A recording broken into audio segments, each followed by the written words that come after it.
Hi, ಯಾವಾಗ ಬಂದ್ರಿ? So ನಾನೇನು ಓದ್ತಾ ಇದ್ದೀನಿ ಅಂತನಾ, ಕ್ರೈಮ್ ಆ್ಯಂಡ್ ಪನಿಷ್ಮೆಂಟ್ ಅಂತ suspense thriller psychological suspense novel. So ನಿಮಗೂ ನಂತರ ಕತೆಗಳನ್ನು ಓದೋದು, ಕತೆಗಳನ್ನು ಕೇಳೋದು ಅಂದರೆ ಇಷ್ಟ ಅಂದರೆ ನಿಮಗೊಂದು ಒಳ್ಳೆಯ ಮೂವಿಯನ್ನು ರೆಕಮೆಂಡ್ ಮಾಡ್ತೀನಿ. OTTಯಲ್ಲಿ ಅವೈಲೇಬಲ್ ಇದೆ.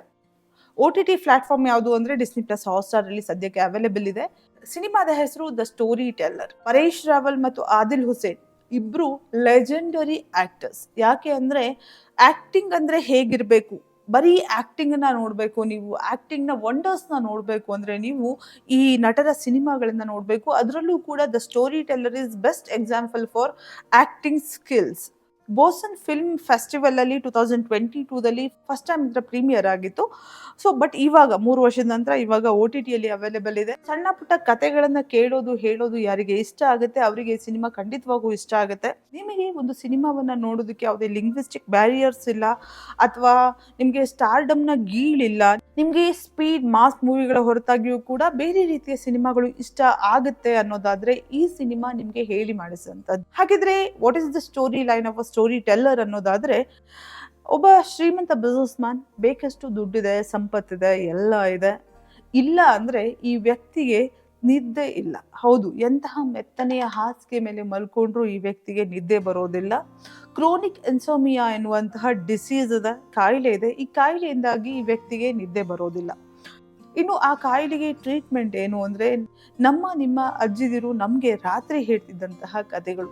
ದಿನ ಒಂದು ಹೊಸ ಕಥೆಯನ್ನು ಕೇಳಿ ಮಲಗಿದ್ರೆ ಈ ವ್ಯಕ್ತಿಗೆ ನಿದ್ದೆ ಬರಬಹುದು ಅನ್ನುವಂತಹ ಅಡ್ವೈಸ್ನ ಡಾಕ್ಟರ್ ಮಾಡ್ತಾರೆ. ಹಾಗಾಗಿ ಕತೆ ಹೇಳುವಂತಹ ವ್ಯಕ್ತಿಯ ಹುಡುಕಾಟ ನಡೆಯುತ್ತೆ. ಸೊ ಇಲ್ಲಿ ಕತೆ ಹೇಳೋಕೆ ಅಂತ ಸಿಗುವಂತಹ ವ್ಯಕ್ತಿಯ ಹೆಸರು ತಾರಿಣಿ. ತಾರಿಣಿ ಒಬ್ಬ ಎಕ್ಸ್ ಸರ್ವಿಸ್ ಮ್ಯಾನ್. ಕಲ್ಕತ್ತಾದಲ್ಲಿ ಖುಷಿಯಾಗಿರ್ತಾರೆ. ಇವರ ಮಗ ಅಮೆರಿಕಾದಲ್ಲಿರ್ತಾರೆ. ತಾರಿಣಿಗೆ 2 ವಿಷಯ ತುಂಬಾ ಇಷ್ಟ. ಒಂದು ಫಿಶ್, ಇನ್ನೊಂದು ಕತೆ ಹೇಳೋದು. ಆದ್ರೆ ತಾರಿಣಿಗೆ ತಾವು ಹೇಳಿದ ಕತೆಗಳನ್ನ ಬರೆಯೋದು ಅಂದ್ರೆ ತುಂಬಾನೇ ಕಷ್ಟದ ಕೆಲಸ. ಕೇವಲ ಕಲ್ಪನೆಯಿಂದ ಸುಂದರ ಸುಂದರ ಕತೆಗಳನ್ನ ಹೇಳುವಂತಹ ತಾರಿಣಿಗೆ ಅವುಗಳನ್ನ ಬರೆಯೋದಕ್ಕೆ ಸಾಧ್ಯವಾಗೋದಿಲ್ಲ. ಹೀಗಿದ್ದಾಗ ಅಹಮದಾಬಾದ್ನಲ್ಲಿ ಫೇಮಸ್ ಬಿಸ್ನೆಸ್ ಮ್ಯಾನ್ ಆಗಿರುವಂತಹ ರತನ್ ಗರೋಡಿಯಾಗೆ ಕತೆ ಹೇಳುವಂತಹ ಕೆಲಸಕ್ಕೆ ತಾರಿಣಿ ಹೋಗ್ತಾರೆ. ತಾರಿಣಿಗೆ ಅಲ್ಲಿ ಕತೆ ಹೇಳೋದಕ್ಕೆ ಕೈ ತುಂಬಾ ದುಡ್ಡು ಕೊಡ್ಲಾಗುತ್ತೆ.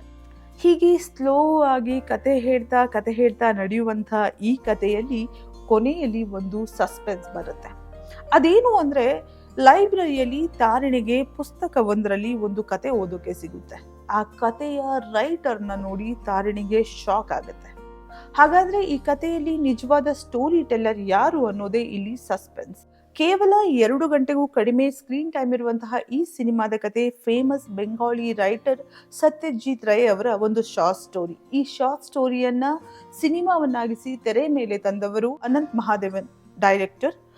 ಇನ್ನು ಇದರ ಸ್ಟಾರ್ ಕಾಸ್ಟ್ ವಿಷಯಕ್ಕೆ ಬಂದ್ರೆ, ಈ ಸಿನಿಮಾದ 2 ಮೇನ್ ಕ್ಯಾರೆಕ್ಟರ್, 2 ಮೇಲ್ ಕ್ಯಾರೆಕ್ಟರ್ ಅಂದ್ರೆ, ಒಂದು ಸಕ್ಸಸ್ಫುಲ್ ಬಿಸ್ನೆಸ್ ಮ್ಯಾನ್ ರತನ್ ಗರೋಡಿಯಾ ಅಂದ್ರೆ ಆದಿಲ್ ಹುಸೇನ್, ಇನ್ನೊಂದು ಬ್ಯೂಟಿಫುಲ್ ಸ್ಟೋರಿ ಟೆಲ್ಲರ್ ತಾರಿಣಿ ಅಂದ್ರೆ ಪರೇಶ್ ರಾವಲ್. ಇವರಿಬ್ಬರ ಬ್ಯೂಟಿಫುಲ್ ಆಕ್ಟಿಂಗ್ ಈ ಸಿನಿಮಾದ ಪ್ಲಸ್ ಪಾಯಿಂಟ್ ಅಂತ ಅನ್ಬಹುದು. ಅಂದ್ರೆ ನಟನೆಯೇ ಈ ಸಿನಿಮಾದ ಮೇನ್ ಕಾನ್ಸೆಪ್ಟ್. ಈ ಸಿನಿಮಾದಲ್ಲಿ ಫ್ಯಾಂಟಸಿಗಳು ಏನೂ ಇಲ್ಲ, ಕೇವಲ ಇವರಿಬ್ಬರ ಆಕ್ಟಿಂಗ್. ನೀವು ಯಾವುದೇ ಆಕ್ಟಿಂಗ್ ಇನ್ಸ್ಟಿಟ್ಯೂಟ್ ನಲ್ಲಿ ಅಥವಾ ಡ್ರಾಮಾ ಸ್ಕೂಲಲ್ಲಿ ಪ್ರಾಕ್ಟೀಸ್ ಮಾಡ್ತಾ ಇದ್ದೀರಾ, ಟ್ರೈನಿಂಗ್ ತಗೊಳ್ತಾ ಇದ್ದೀರಾ ಅಂದ್ರೆ ಈ ಸಿನಿಮಾ ನಿಮ್ಗೆ ಹೇಳಿ ಮಾಡಿಸಿದಂತಹ ಸಿನಿಮಾ. ಆಕ್ಟಿಂಗ್ ಅಂದ್ರೆ ಹೆಂಗಿರುತ್ತೆ ಅನ್ನೋದನ್ನ ಕಲಿಬಹುದು. ಹೇಗೆ ಒಬ್ಬ ಮುಸ್ಲಿಂ ವ್ಯಕ್ತಿ ಹಾಗೂ ಹಿಂದಿ ಫಿಲ್ಮ್ ಇಂಡಸ್ಟ್ರಿಯ ಆಕ್ಟರ್ ಒಂದು ಗುಜರಾತಿ ಬಿಸ್ನೆಸ್ ಮ್ಯಾನ್ ನ ಪಾತ್ರವನ್ನ ನಿರ್ವಹಿಸಿದ್ದಾರೆ. ಅಷ್ಟೇ ಅಲ್ಲದೆ ಹೇಗೆ ಒಬ್ಬ ಗುಜರಾತಿ ವ್ಯಕ್ತಿ ಬಂಗಾಳಿ ವ್ಯಕ್ತಿಯ ಪಾತ್ರವನ್ನ ನಿರ್ವಹಿಸಿದ್ದಾರೆ ಎನ್ನುವಂಥದ್ದು ಈ ಸಿನಿಮಾದಲ್ಲಿ ಒಂದು ಪ್ಲಸ್ ಪಾಯಿಂಟ್ ಅಂತ ಅನ್ಬಹುದು. ಸೊ ಹೇಳಿದ್ನಲ್ಲ, ನಿಮಗೆ ಸ್ಲೋ ಮೂವಿಂಗ್ ಸಸ್ಪೆನ್ಸ್ ಸ್ಟೋರಿಗಳು ಇಷ್ಟ ಆಗುತ್ತೆ ಅಂದ್ರೆ ಈ ಸಿನಿಮಾವನ್ನ ತಪ್ಪದೇ ನೋಡಿ.